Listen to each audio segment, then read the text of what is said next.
Hello again, and welcome back to another episode of Link's Awakening DX. Last time, we explored the color dungeon and got some new clothes. This time, we are going to go to the desert. And I know I promised 2 episodes in a row now that we're going to go to the desert, but before we go, we're going to take a short pit stop. Because, well, now that we have the boots, there's an additional secret or two down here we can go get. Actually, you know what, okay, there's one thing over here we can check out, which we don't really need the boots for. As you can see, there's a gap down here. And we can jump straight over it, and come over here, back to the beach from the very beginning of the game. Now, you can get into this chest, which has 50 rupees, so, you know, not bad. And as you may have also seen, there is a house down here. And if you look on the inside of this house, it's kind of a piece of shit, and it's falling apart, but there's nothing actually here. Yet. We'll get back to this eventually. Anyway, like I have promised like 3 times now, let's actually for real go to the desert this time. You may have remembered from the previous time as well, there's something over here, but we can jump over the gap now that we have the boots, but spoiler alert, we don't actually have the other item we're gonna need to get through there, so we're just gonna ignore it. Anyway, to the desert, there's a secret passage that we're gonna be able to take now that we have the boots. That will enable us to get into the southeastern half of Koholint Island, which I don't think I've mentioned yet, but yeah, that's the name of the island that the game takes place in. But if you can read, you probably figured that out from the dialogue. Okay, nobody really cares. Let's head on down here. Just run straight into that shark's fin, which really hurts for some reason. Now we have access to... almost there. The animal village. There's not a whole lot going on here right now. But, as you can see, there's a big, badass walrus blocking the way. I suppose he's thinking of Marin. I guess that's what that's supposed to be. There's also something over here, although I don't think we're able to do anything over here yet, but I might as well check it out.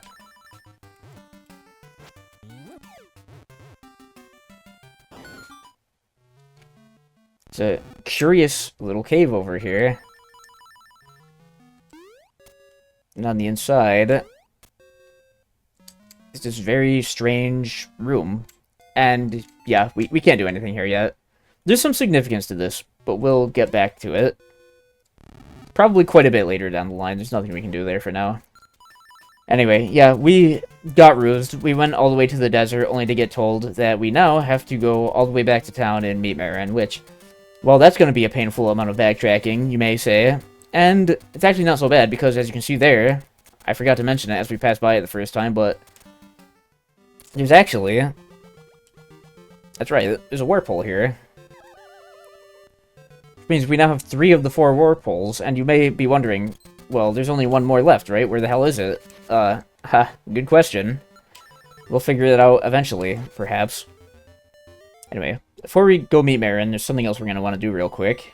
Let's come into this strange rock hut and take a little nap.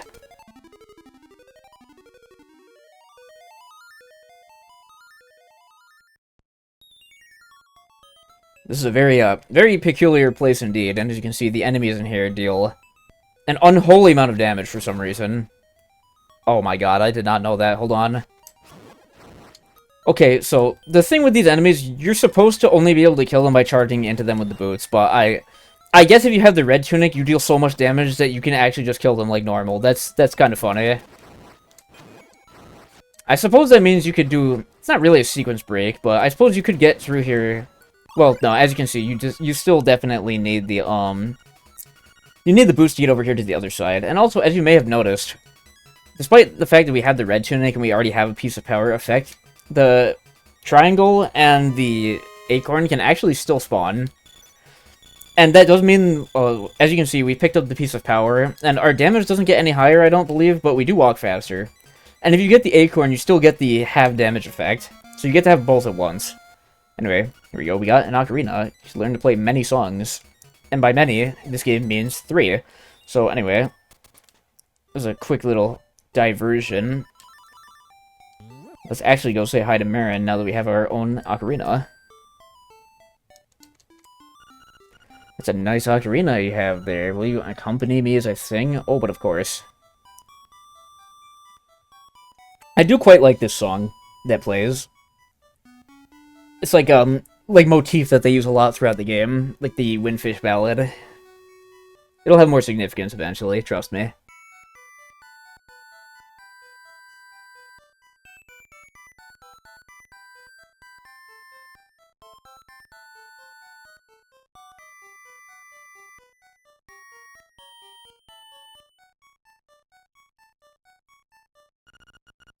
Awesome. Does it stick in your mind? Sure it does. It is a pretty nice song. We learned to play that real quick. Please remember this song. You should play it every once in a while to keep it fresh in your mind. Okay. Say the Battle of the Windfish is a song of awakening. Link's awaken... Oh, shit. Anyway, also, something very annoying about the ocarina is now that we have a song, you can see... well, we only have one song, so you can't really see, but every time you hover over it, pressing left and right will toggle between the different songs you have, which means when you're trying to, like, just move your cursor through the menu, it can get a little annoying. What do you like to do, Moth Space? I didn't realize you could get her to start singing again. Crazy. Well, now that we got Battle of the Windfish, I believe what we need to do is head on down here, back to the beach. Second game in a row that we've played, by the way, where the beach at the beginning of the game has some kind of significance. Honestly, pretty keen. I like beaches. Not that I've gotten to go to one that extremely like long time at this point, unfortunately, but that's beside the point. Also, there's actually a bombable wall over here, of all places. Yeah, let's get those hearts. And let's pop open this wall unboxing and take a peek at what's inside. And it's fucking nothing. Great. No, this will be important later. Remember it. I do not want that acorn. Trust me, I'm good. Oh yeah, I want to say, I think if you ram into this tree here, you can actually make the monkey fall down. Yeah, you can. That was another thing about this game that I didn't know for a very long time, funny enough. Oh damn, she's not here. Uh-oh, I'm a little lost. I don't remember exactly what order that we are supposed to do everything in. From now, let's go wander around a bit until I remember what the fuck it is we're supposed to do exactly.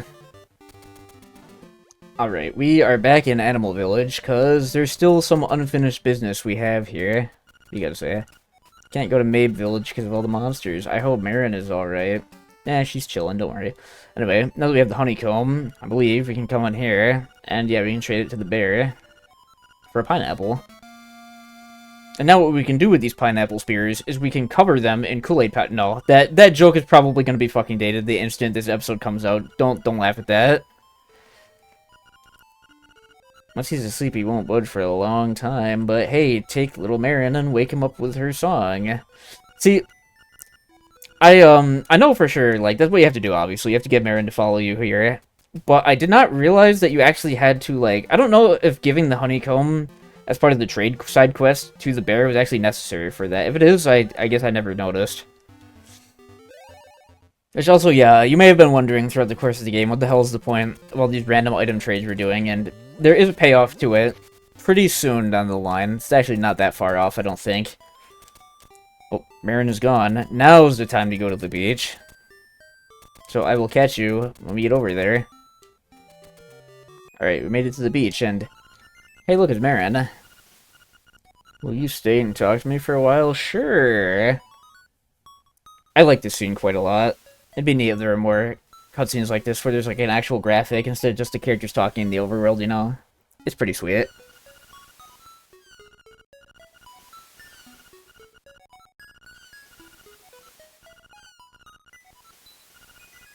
I don't know exactly how they made the little, like, seagull, like, cooing effect. I don't know what noise you would call that the seagulls make. I don't fucking know. I'm not very smart, but it's very amusing to me and entertaining in these older games where, you know, sounds are so limited when they manage to replicate sounds like that, given the, using the limitations of the hardware they're given, you know?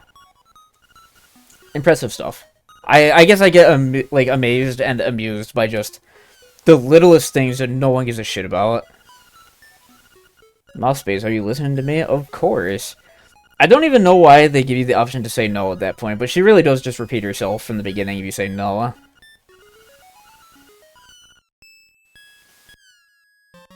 We equipped Marin. Holy shit. Is this your big chance? Oh, we can finally get some.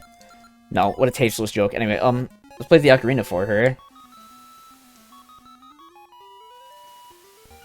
Not very good. Fuck you, bitch. You're hearing things. Yeah, you're a dickhead, Marin. I guess the writers thought it would be hilarious if she was just like a sociopath.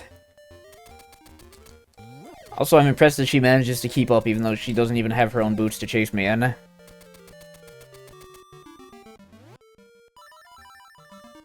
So, we're not going to go to the desert right away. I continuously blue ball about going to this desert, but now that we have Marin, as you probably know, there are several things to do now. Several very silly things to do.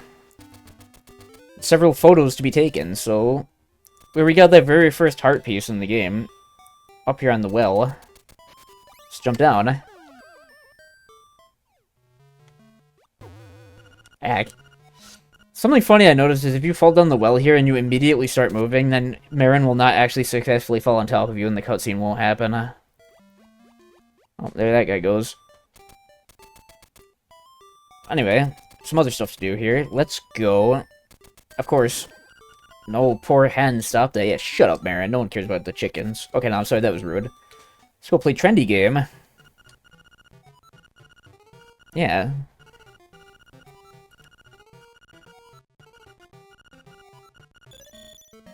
Good luck.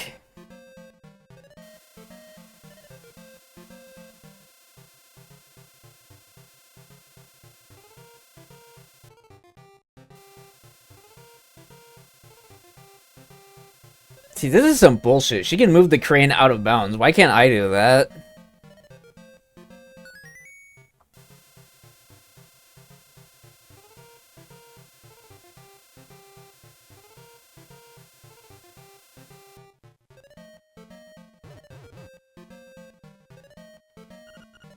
You're a pro, aren't you? Oh, he's mad. He's definitely mad. I'm very curious as to how they accomplished that scene as well. The way that he, like, behaves exactly like an item in the trendy game would. Maybe it's just, like... I don't know. Again, probably not something to get all that impressed over, but I find it funny. I'm trying to think. I want to say there's some other stuff to show with Marin. I know one is, like, if you go into a dungeon and then leave, then she will, like, have dialogue for you, and she'll actually have unique dialogue if you leave at, like, half a heart. I want to say there's something else with Marin that I'm missing, and if there is something else I'm missing, then, well, we're just not going to see it, to be honest. It'll be okay. Speaking of, how many photos do we have now? We have 5. Oh yeah, oh my god, I just did remember. There is, in fact, something with Marin we forgot. There's another photo to go take. Let's backtrack all the way back to the beach. I should have gotten it while I was still there, but it completely slipped my mind. Oops. Get the fuck out of my way, Octorok. There we go. Look at that, another cute scene.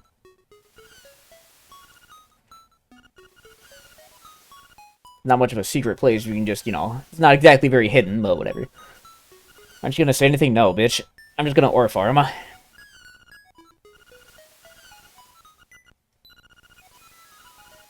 can call it... Call it what? Okay. I don't think there's much else to show with Marin, so let's actually go progress now.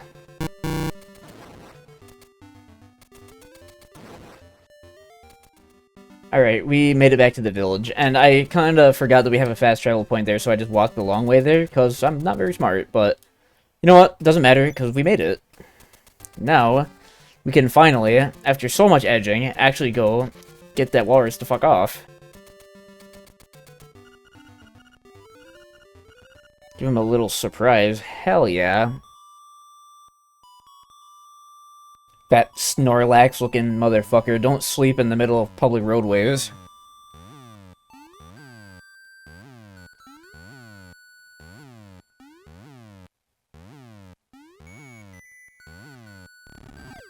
He's dead. He's fucking dead.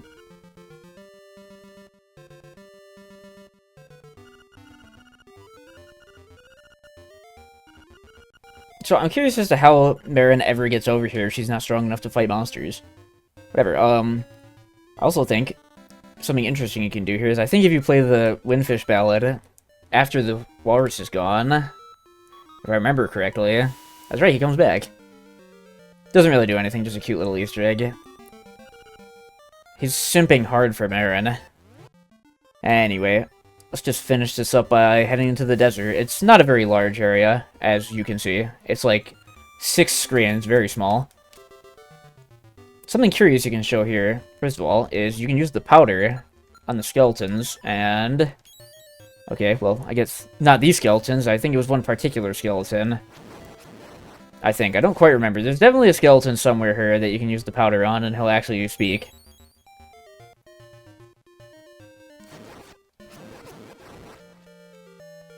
Oh yeah, I think it's this guy down here. Also, of course, Pokies from Mario are here for some reason. Let's see here. Ah yes, that dose was so refreshing. Use a bomb in a place where the sand swallows you. There is a tree on the other side of the wall. Bye. That's an actually relevant hint. That's actually an extremely useful hint, in fact.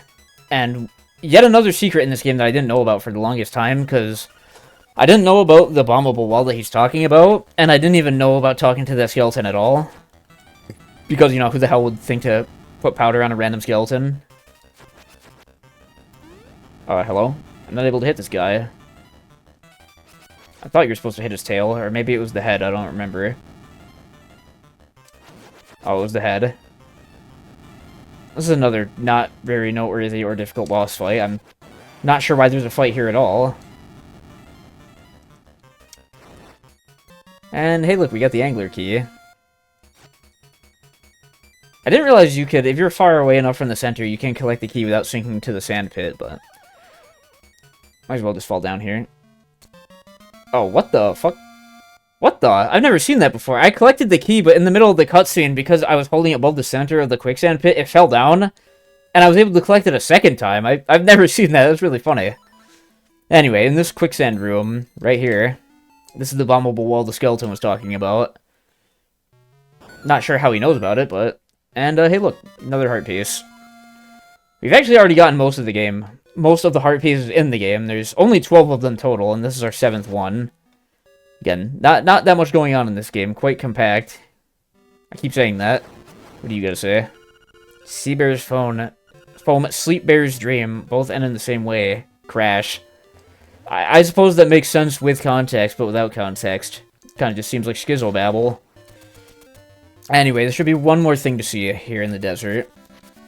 And that is... If you lift up this rock, you get another seashell. And now we are at 15 seashells. We have almost every one of them. Anyway, well, that's everything to see in the desert, as far as I remember, so... That'll be all for this time. Next time, now that we finally have the angler key, we can discover the secret of the waterfall, so I will see you then.